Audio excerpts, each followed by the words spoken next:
네, 새로운 정부가 들어서면서 재정도 좀 전에 추경이 이제 확정이 됐죠. 재정 확대가 예상되고 확정됐고 금리도 오늘 새벽 연준은 약간 긴축적이라고 했지만 하반기 금리 인하 두 번 예상은 뒤엎지는 않았습니다. 그래서 금리도 한은과 연준이 같이 인하를 할 것 같은데 그래서 그런지 자산 시장이 환호를 하고 있습니다. 코스피도 좋고 특히 또 부동산 시장이 굉장히 굉장히 요즘은 집을 사겠다고 집을 보겠다고 하면 안 보여주더라고요. 집을 사야 볼 수 있다. 뭐 이 정도까지 분위기가 서울은 강력한 것 같은데 그러면 아직까지 새로운 정부의 정책은 나오지 않았습니다만은 지금 시장이 너무 빨리 달리니까 약간 좀 숨을 고르게끔 하려는 이런 의도는 좀 있는 것 같아요. 그럼 안정 대책이라고 하긴 좀 그렇습니다만은 지금 새로운 정부의 부동산 정책의 힌트를 좀 얻을 만한 게 최근에 좀 뭐가 있었을지 교수님 처음 나오셨으니까 한번 새 정부의 부동산 정책을 어떻게 전망하시는지 한번 여쭤보고 싶습니다.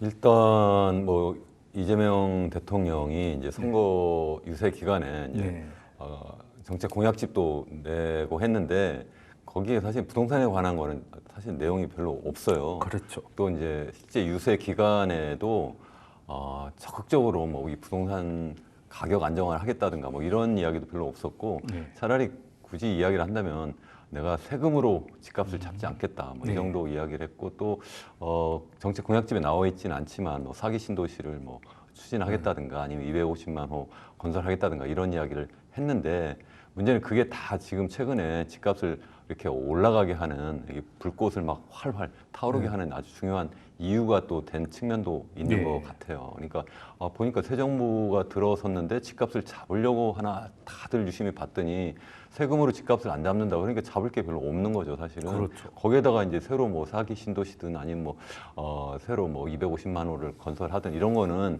제가 볼 때 임기 기간 동안에 할 수 있는 얘기가 아니기 때문에 결국은 뭐 새로 아파트 공급도 안 될 것 같고 또 세금도 중과하지도 않는다고 하니까 앞으로 또 다시 또 5년 동안 마치 노무현 정부 때라든가 아니면 문재인 정부 때처럼 집값이 뭐 최소한 2배 내지 3배 이상 이렇게 올라가는 거 아니냐 해서 사람들이 다들 지금 패닉 바잉하고 반대로 또 집 갖고 있는 분들은 집을 매물 내놨다가 다시 또 걷어들이고 있는 그런 상황인 것 같습니다.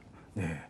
지금 현 정부 입장에서 부동산은 참 사실 좀 골치 아플 것 같기도 합니다. 주식시장은 뭐 상법 개정이라든지 뭐 배당이라든지 여러 가지 붐업을 할 만한 정책을 이미 내놨고 추진 중인데 부동산은 과거에 좀 아픈 기억 때문에 세금으로 억제를 하겠다라고 하면 오히려 더 들썩일 것 같으니까 세금에 대해서는 얘기는 못하고 그렇다고 그냥 가만히 있기에는 또 올라갈 것 같으니 그냥 웬만한 부동산을 얘기를 안 하려고 하는 듯한 느낌입니다, 사실. 자, 그러면 현 정부가 공급은 현실적이지 않다고 말씀 주셨고 시간이 걸리니까 그러면 빨리 할 수 있는 세금은 하지 않겠다고 하면 그럼 새로운 정부는 어떻게 집값을 통제하겠다는 걸까요? 없는 거죠. 없는 건가요? 없는 거죠. 그러니까 지금 이 교수님 말씀하신 대로 왜 문재인 정부에서는 상당히 좀 공격적으로 제도를 내놨거든요. 그랬죠. 그리고 또 그 후폭풍을 또 맞았었고요. 근데 이제 윤석열 정부의 부동산 정책에서 기억나는 게 있냐면 딱히 또 없어요. 왜냐하면 세금을 완화해줬다는 것 외에는.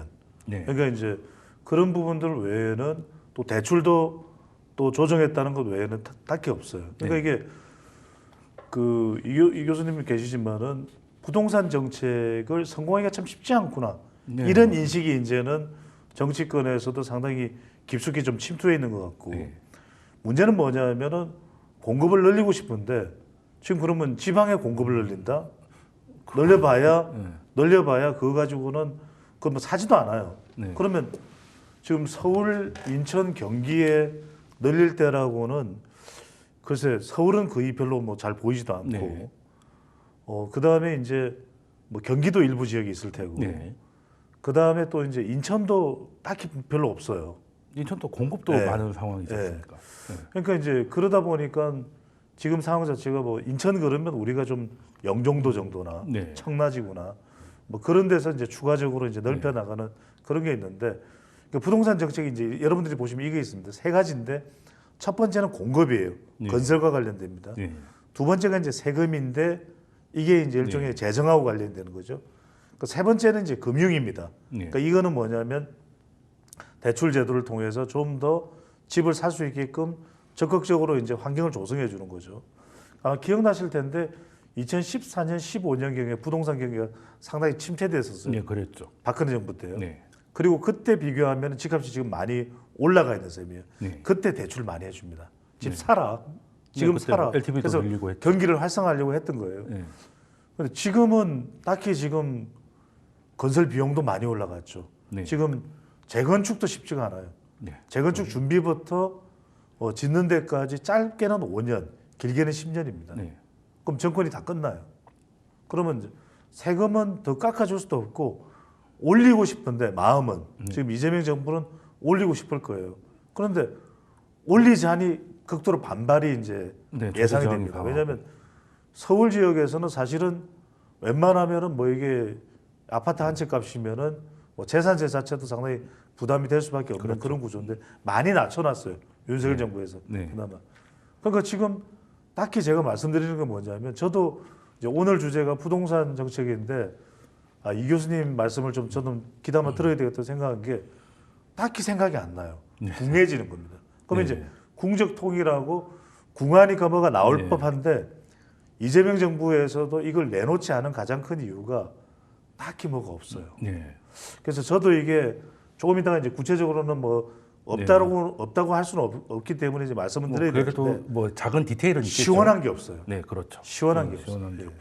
자, 그러면 교수님께 질문을 드리면 지금 상황이 이제 굉장히 좀 봉착돼 있는데 공급을 하려고 하니까 특히 이제 서울 지역의 공급이 이제 하반기부터는 이제 떨어져서 내년부터 공급 절벽이 예고돼 있는데 그러면 이걸 좀 달리기 위해서라는 뭐 재건축 재개발을 속도를 좀 내야 될 것 같은데 그러려고 하면 이게 제초안이라든가 이런 것들을 좀 완화시켜야 될 것 같은데 그러기에는 민주당과 현 정부의 색깔과 좀 맞지 않는 부분이 있고 그럼 신도시를 하는 것도 사실상 지금 나오는 신도시가 언제 되느냐를 떠나서 지금 나온다 하더라도 그게 서울의 수요를 대체할 수 있을 만한 정도의 물리적 거리 안에서 그게 가능한 것인가를 봤을 때 둘 다 쉽지 않은 상황이거든요. 그럼 공급을 250만 호 일단 숫자는 얘기를 했는데 그러면 그걸 다는 못한다 하더라도 어느 정도라도 좀 뭔가를 만들기 위해서 할 수 있는 방법은 어떤 게 있을까요?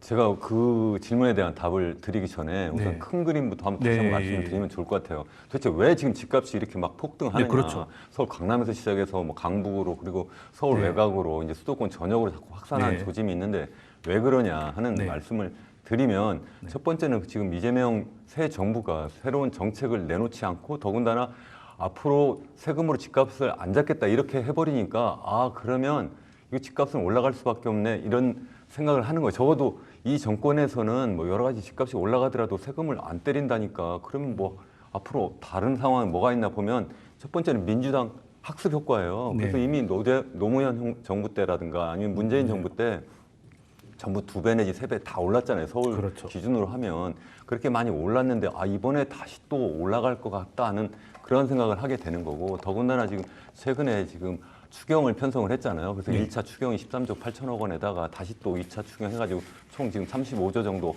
하겠다고 이미 지금 하고 있는데 당정이 이미 또 합의까지 다 해놓은 상태라서 앞으로 돈이 많이 풀리면 그 돈이 네. 결국 어디로 가겠느냐.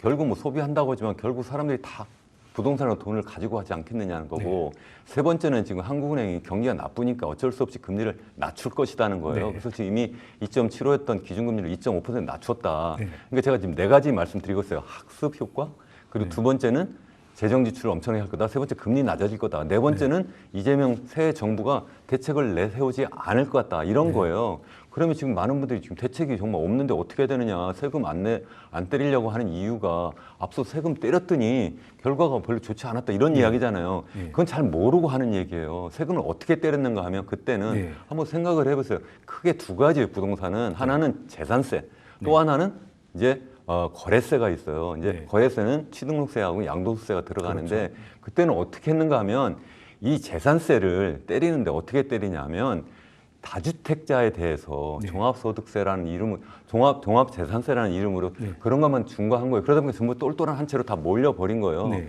그런 상태에다가 이 양도세를 너무 중과해버리니까 집값이 많이 올라간 상태에서 내가 팔 수가 없는 상황이에요. 그러니까 네. 퇴로를 마련하지 않은 상태고 더군다나 재산세는 보니까 1가구 1주택은 내가 예외로 해줄게. 그러면 똘똘한 한 채 찾으러 전부 다 서울로 왔다는 거예요. 네. 그런 상태니까 제가 주장하는 바는 뭐냐면 그렇게 하지 말고 정말 세금을 제대로 매겨야 된다. 그럼 어떻게 해야 되냐?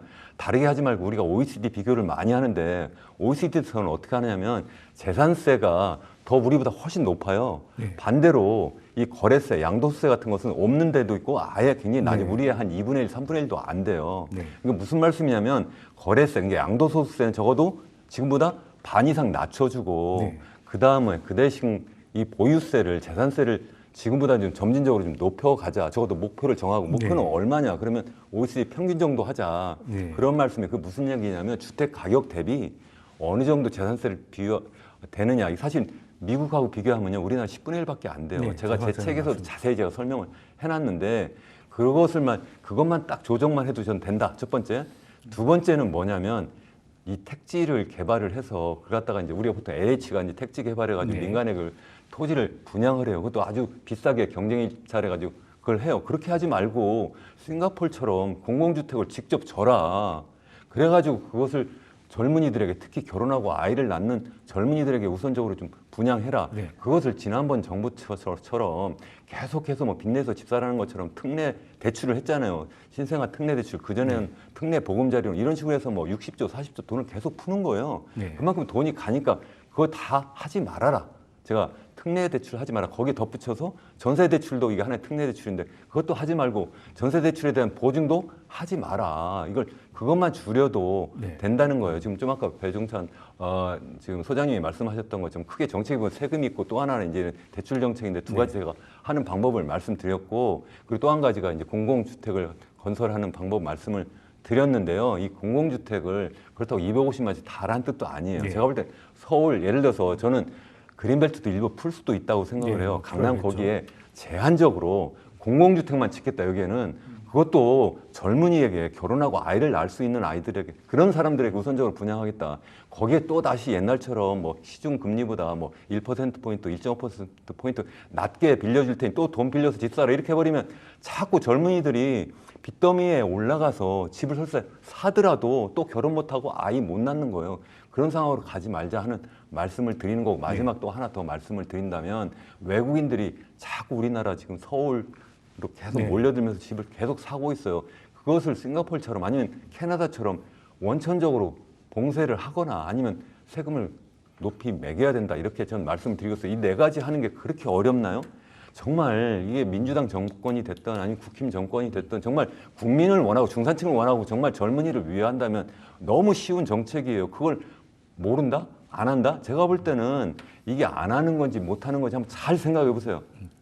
이거는 정말 할 수 있는 정책입니다. 네. 지금 같은 경우는 특히 이제 과거 정부하고 다르게 당정이 마음만 먹으면 이제 할 수 있는 상황이기 때문에 어떻게 보면 당 안에서라도 합의가 나오면 말씀하신 변화가 가능할 것도 같은데 그럼 그 전에 그럼 공공주택을 중심으로 해서 지금 그 이재명 정부가 얘기하는 것도 그 공급을 늘려도 공공이 주도를 하겠다 얘기를 하고 있지 않습니까? 그럼 거기에는 당연히 그 LH가 주도를 하고 임대주택도 많이 들어갈 것 같은데 문제는 과거와 달리 지금은 공공으로 지어도 건축비가 너무 비싸져서 공공이라고 해서 특별히 싸지 않다는 게 또 문제거든요.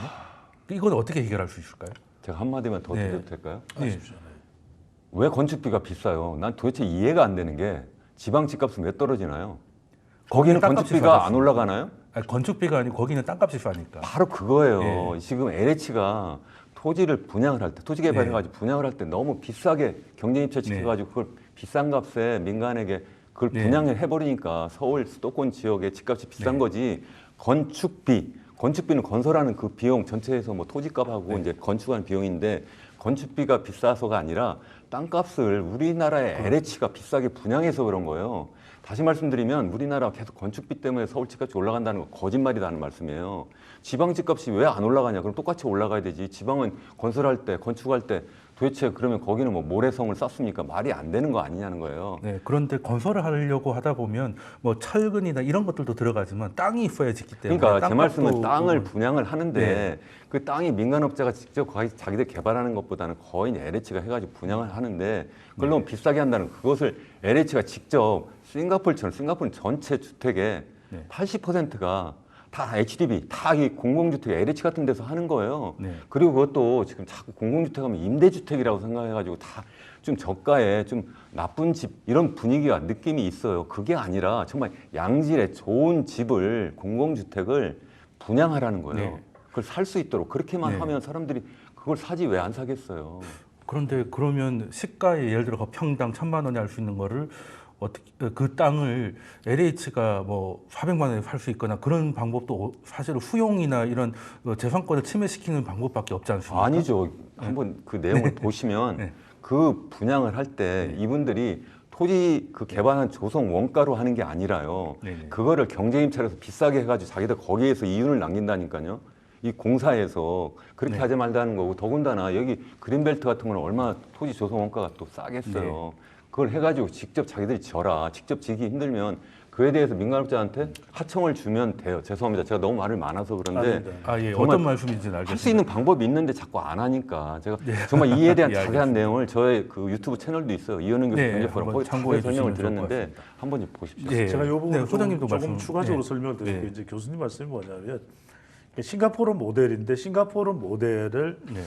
어떻게 이제 적용할 수 있느냐가 이제 이게 핵심 관건이에요. 네, 그렇죠. 근데 이제 싱가포르 같은 경우에는 정말 이 서울보다 조금 넓은 정도의 도시국가잖아요. 그렇죠. 그렇기 때문에 그 일을 정말 우리처럼 부동산 전쟁터로 만들어 버렸으면 나라가 존폐 위기에 몰렸을 수도 있어요. 네. 근데 이제 그렇다면 안정적으로 가기 위해서 이른바 공공 임대주택을 형태라는 거죠. 그러니까 땅은 국가의 소유예요. 네. 그러니까 건물을 지어서 이걸 이제 공공 임대를 하는 건데 말 그대로 99년간 뭐 임대를 할 수도 네. 있기 때문에 사실상 이제 어느 시점부터는 싱가포르가 이제 소유의 단계로 넘어갔어요. 근데 그게 가능한 게 뭐냐면 방금 전에 이제 교수님 말씀하셨던 대로 이걸 대출로 한 것이 아니라 네.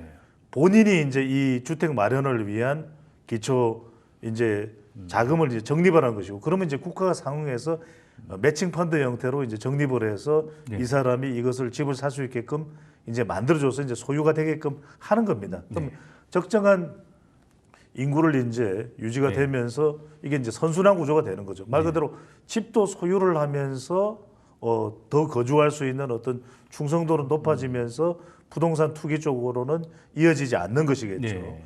그런데 이제 외국인들인데 투자하는 것에 대해서는 이른바 허가제도를 실시해서 굉장히 이런 부분들은 이제 관리를 하는 거죠. 지금도 보면 우리가 한 10만 정도. 그럼 외국인들이 어디에다 투자할 것 같아요? 서울에다 투자해요.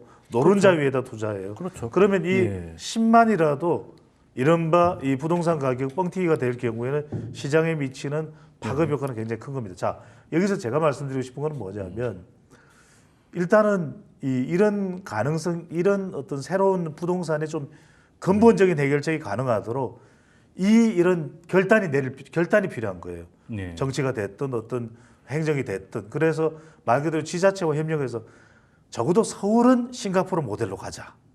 네. 또 대도시는 싱가포르 모델로 가자.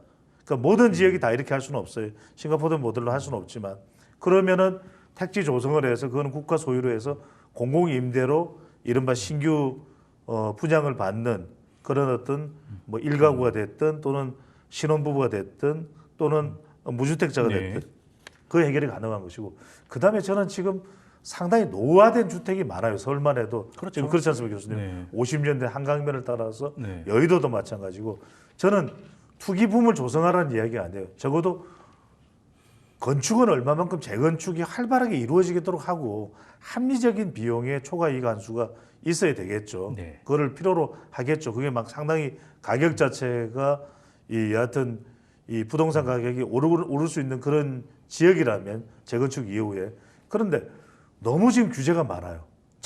청청이에요. 그러니까 이게 재건축도 다 안 돼. 네. 농물이 나오는 집에 그대로 살고 있어요. 네. 저는 이걸 좀 발상에 전환을 할 필요가 있어요. 집은 적극적으로 새로운 집을 지을 수 있게끔 만들어서 그래서 그것을 공급을 해주고 거기서 나는 이익은 또 사회적으로 방금 전에 말씀하셨던 그런 공공임대주택을 주는데 재원 투입을 한다면 얼마든지 가능하고 세금도 마찬가지. 이 이야기는 오랫동안 했던 이야기예요. 말 그대로 보유세 부분은 재산세로 동의를 해서 이건 합리적으로 적용을 하고 그다음에 양도세와 그래서 이른바 거래와 관련된 세금 획기적으로 없앨 수도 있는 거예요. 우리가 주식 거래도 거래하는 부분을 할 게 아니라 보유하는 쪽에 더 이익이 나는 네, 쪽에다가 제도는 하는 게 맞다라는 바꾸려고 얘기를 하면 바꿀 하듯이 수도 있겠죠. 네. 그런 쪽에 대한 걸 설계를 해야 돼요. 이게 자꾸 누더기식으로 하다 보니까 엉망진창이 되는 것이거든요. 그러니까 부동산을 잘 아는 최고의 전문가들이 모여서 그리고 그것을 수용해서 정부는 지속되게 이 정권의 교체와 상관없이 쭉 한 10년, 20년을 끌고 가면 그것이 시장과 조화를 이루면서 부동산 가격이 이른바 안정화 될 수 있는 것인데 주먹구구예요. 그래서 지금 나오고 있는 지표 중에 하나도 지금 한국은행의 CSI죠. 지금 벌써 100 이상으로 뛰면 방금 전에 교수님 말씀하셨는데 이재명 정부의 기대 심리 왜 지금 민주당 정부 같은 경우에는 이게 또 부동산 가격을 안정화시켜 잡아야 되겠지만 또 지금 여론도 신경 써야 되는 상황이거든요. 네. 그다음에 지금 이거 그러다 보니까 5월달에 CSI는 111 그러니까 CSI라는 게 이른바 우리가 부동산과 관련된 이런 지표가 됩니다. 소비자 동향 지수인데 네, 기대 심리 같은 거죠. 기대 심리가 네. 지금 111로 올라갔어요. 물가도 지금 올라가고 있죠. 네. 그러니까 다른 지역이 아니에요. 서울은 지금 서울에 또 더군다나 서울은 강남이 안 되면 마용성도 좋아, 노도강도 좋아. 네. 오로지 서울이에요. 네, 지금은 그러니까 이게 계속 공급은 없는데 수요는 지금 많을 수밖에 없잖아요. 근데 이거는 우리는 파리와 같은 서울 구조가 아니에요. 파리는 용적률이 높지 않은데도 소화가 가능한 도시형 구조를 가지고 있거든요. 근데 우리 같은 경우에는 서울 같은 경우에는 빨리 재건축이라든지 재개발이라든지 이런 걸 활발하게 이루어지고 합리적인 이익을 환수하는 부분은 또 지자체와 협력을 해서 하더라도 꽉 묶여 있어 지금. 네. 그것도 지금 공급이 안 되는 큰 힘, 새 집이 나올 수가 없어요.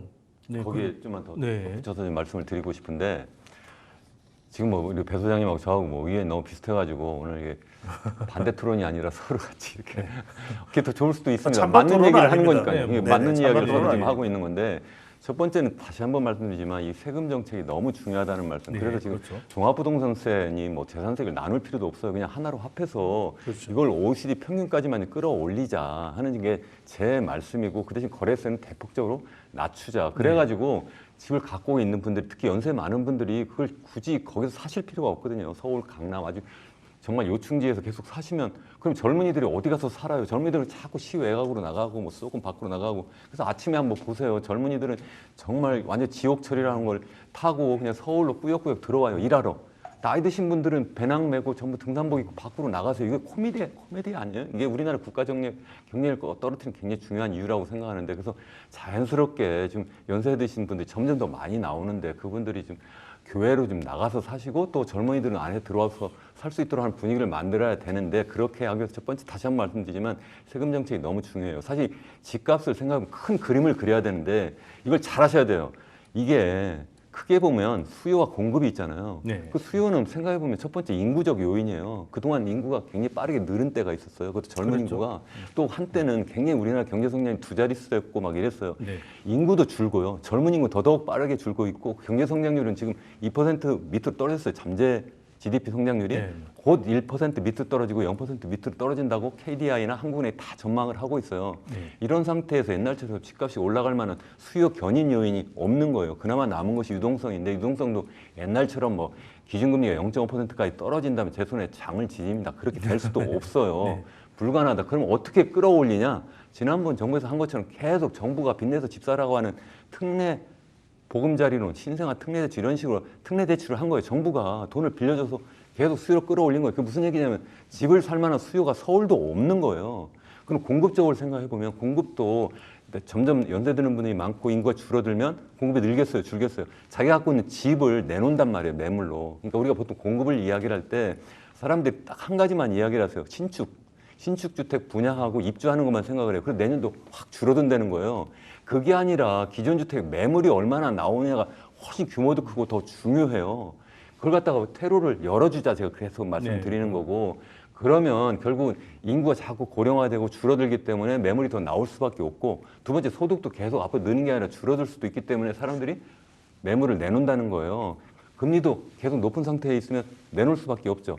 그런데 그걸 갖다가 자꾸 좀 전에 말씀드린 것처럼 특례 대출을 하면 안 된다는 말씀이고, 그래서 그걸 세금으로 잡아야 된다는 게 첫 번째고, 그리고 공공주택을 하는데 아까 말씀드린 것처럼 그건 신축이죠. 신축을 기왕이면 민영한테 다 맡기지 마라. 우리나라 거의 코미디예요. 이거 민영주택이 대부분인데, 싱가포르 같으면 80%가 공공주택이라고 말씀드렸어요. 20%가 민영주택인데, 우리나라는 거꾸로도 아니에요. 90%가 다 민영주택인데 그걸 정부가 다 일일이 간섭을 해요. 이게 말이나 됩니까? 어떻게 시장에 정부가 간섭, 부동산이 대출도 다 간섭, 뭐라도 하는 이건 어떻게 보면 시장 경제를 그냥 내버려만 두면 안정화될 수 있어요. 하향 안정화. 근데 도리어 말로는 안정화한다고 하지만 사실 그 속을 들여다보면 계속 집값이 떨어질까 봐 두려워하고, 그것도 이게 수도권 외곽이나 아니면 지방 집값이 떨어지는 건 눈 하나 깜짝 안 해요. 지금 계속 떨어졌는데 누가 눈 하나 깜짝하고 있어요.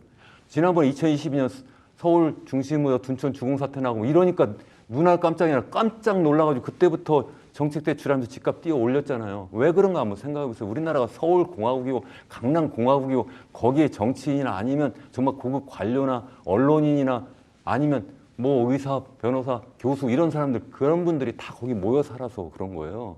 솔직히 까놓고 이야기하자는 거예요. 제가 죄송한 말씀이지만 그것을 정말 우리가 제대로 알아야 된다. 기회면 지난 정부도 그렇고 이번 정부도 그렇고 그것을 좀 정면 대응해서 그야말로 우리나라를 살려야 되지. 제가 계속 이렇게 말씀을 드린 이유는 우리나라가 인구 고령화가 이렇게 빨리 진행되는 것은 초저출산 때문에 그렇고, 초저출산 때문에 그런 이유는 사람들이 결혼을 못해서 그렇고, 결혼 못하는 중요한 이유가 집값이 너무 많이 올라서 그런 것도 있거든요. 그것을 핵심을 자꾸 파고들면 그건데, 그것을 해결하지 않고 어떻게 하겠어. 또 한 가지, 지금 뭐 우리는 또 최근에 뭐 주가가 좀 올랐습니다만 주가가 떨어진 이유가 뭐예요? 가계가 갖고 있는 자산 중에 80% 가까이가 다 부동산에 가 있는데, 그것도 다 돈 빌려서 했는데 어떻게 주식 투자하러 갑니까? 그걸 하지 않고 절대 안 되고, 더구나 그렇게 안 되니까 미래 먹거리 투자, 설비 투자나 R&D 투자를 못 하니까 우리나라가 이제 중국한테도 밀리고 계속 떨어지는 거 아니에요? 그러니까 모든 문제의 근원은, 악의 근원은 부동산에 있는 거예요. 이것을 해결하지 않고 절대 안 된다. 그래서 지난번 문재인 정부 때도 정권을 잃었던 거고, 제가 볼 땐 윤석열 정부도 여러 가지 이야기를 하지만 제가 볼 땐 부동산 정책을 잘못해서 민심을 잃었다, 저는 그렇게 생각을 해요. 이번 정부도 적어도 부동산을 제대로 하지 않으면 틀림없이 저는 민심을 잃을 거라고 생각합니다. 네, 아무래도 부동산은 실제 현 정부도 과거 문재인 정부 때 그 실패라면 실패, 그 경험에 대해서 굉장히 어떻게 보면 신경 좀 많이 쓰고 있는 모양인데, 자, 그러면 소장님한테 이제 마지막 질문을 좀 드리자면, 싱가포르 같은 경우는 도시국가기도 하고, 그렇죠. 또 우리처럼 이제 정권이 왔다 갔다 하지 않았기 때문에 정책 일관성을 쭉 유지할 수 있었던 특수성이 있었다고 치면, 그러면 웬만한 이제 우리나라 경제 정도 되는 G20 정도 되는 메이저 국가들에서는 이제 싱가포르 같은 사례는 그렇게 많이 발견되진 않는 건 현실입니다. 그러면 우리가 지금 와서 싱가포르처럼 할 수 없다면 세금을 어느 정도 교정하거나 이런 것도 어느 정도 도움이 되겠지만, 지금 현재 가장 효과를 빨리 볼 수 있는 만한 정책은 어떤 거라고 보십니까? 현 정부가 할 수 있는 것 중에? 글쎄요, 뭐 가장 큰 방법은 역시 지금 이재명 정부도 공급 이야기를 하거든요. 그러니까 이 공급을 어떻게 하느냐가 참 중요한 것 같아요. 저는 왜냐하면 사실은 다들 아파트를 선호하고 있는 상황에서 뭐 다세대나 빌라는 이른바 전세 사기로 이 관련 법도 정비를 안 하고 있잖아요. 저는 이 관련 법도 좀 빨리 정비를 할 필요가 있을 것 같아요. 그러면 적어도 꼭 아파트만 추구하지 않아도 되잖아요. 서울도 비아파트 주택 자원도 상당히 많습니다. 네, 많습니다. 저는 그런 부분들을 좀 빨리 정비를 하자.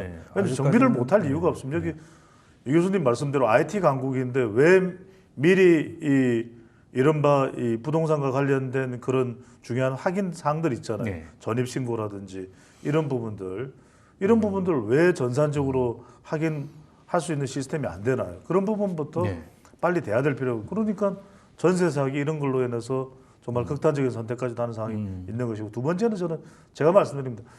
상당히 노후주택이 많아요. 지금 서울에도. 그러니까 이 주택들이 빨리 건축될 수 있게끔 사실 건축되는 거는 한 3에서 한 5년 정도 걸립니다. 이게 세대수나 이 단지의 규모에 따라서 앞에 절차 다 끝났을 때. 다만 저는 그러니까 새로운 단지를 조성하고 이런 것도 아까 이 교수님 말씀하신 대로 그런 공공임대 주택이라는 근본적인 처방이 아니면은 이건 어차피 도루묵이에요. 말짱 또 다시 또 되돌아가는 것이기 때문에 그다음에 저는 세 번째가 정말 중요한 게 부동산 좀 잘 설계를 했으면 좋겠어요. 왜냐하면 그냥 누더기로 가니까 그냥 잘 모르는 사람들이 제 표현으로 하자면 이게 뭐 우리가 그런 표현을 쓰잖아요. 뭐 무당이 뭐 한다. 뭐 소문당이 예, 사람다. 예. 그런 저는 정책은 근데 또 모르는 것도 있지만 이제는 정권이 좀- 왔다 갔다 하니까 이제는 좀 정책도 왔다 갔다 그만하고 하고. 설계를 딱 하면 돼요. 서울 지역하고 전체 딱 이렇게 해서 그것을 또 이제 정책이 2, 3년 주기로 좀 바뀌어야 될 때도 있고 지속돼야 될 것도 있고 네. 이런 부분 어떤 형은 우리가 싱가포르 형대로 어떤 형은 또 지방은 또 다른 모델로 네. 딱 해서 초지일간 이거는 정말 눈에 흙이 들어오도 우리는 어떻게든 추진하겠다. 네. 그건 이제 시장의 신호가 돼요. 왜냐하면 그런 시장의 신호가 되면 말 그대로 주택 청약 부어서 내가 원하는 집 사겠다는 희망이 되는 거죠. 네. 지금은 희망이 없어요. 어떻게 뭐 돈을 청약의 벌어가지고 의미가 없어졌죠. 비트코인을 100번 해도 집을 못 사요. 그러니까 빚걸 연끌을 하는 거 아닙니까? 그래서 아까 말씀하신 세제와 관련된 부분도 다 답이 나와 있어요. 왜 안 하냐 이거잖아요. 그다음에 또 하나 저는 이 말씀을 꼭 드리고 싶은 것이 역시 대한민국에는 다주택 소유자들이 많아요. 이게 네, 집도 사는 사람이 일본만 삽니다. 미국만 해도 10채씩 15채씩 가진 사람 없어요. 여전히 대한민국은 부동산 공화국입니다. 10채씩 15채씩 20채씩 가진 사람 많아요. 이리 뺑뺑 저리 뺑뺑해요. 뭐 갭투자가 그래서 저는 되니까. 네. 적어도 뭐 한 주택 두 주택 뭐 한 주택이 기본이겠죠. 다주택을 소유한 사람에 대해서는 철퇴를 내려야 돼요. 이거는요. 이건 아니에요. 네, 한 말씀 더 드릴 그런데 또 시간입니다. 임대 우리나라의 사람의 절반은 또 집을 전세든 월세를 살고 있는데 그만큼 다주택자들이 이제 임대 공급을 또 해주는 부분도 있어서 이거를 무조건 또 집을 투기꾼으로 보기. 아니 제가 말씀드리는 거는 임대업을 정상적으로 하시는 예, 분들을 예, 말씀드리는 게 아니라 그걸 또 이른바 정비를 좀 해야 투기의 된다는 개념으로 거죠. 그렇죠. 시장에 뛰어든 인구도 적지 않다는 말씀, 네. 적지 않은 상황이라서 말씀드립니다. 여기서 잠깐 제 의견 예. 하나만 더 드릴까요?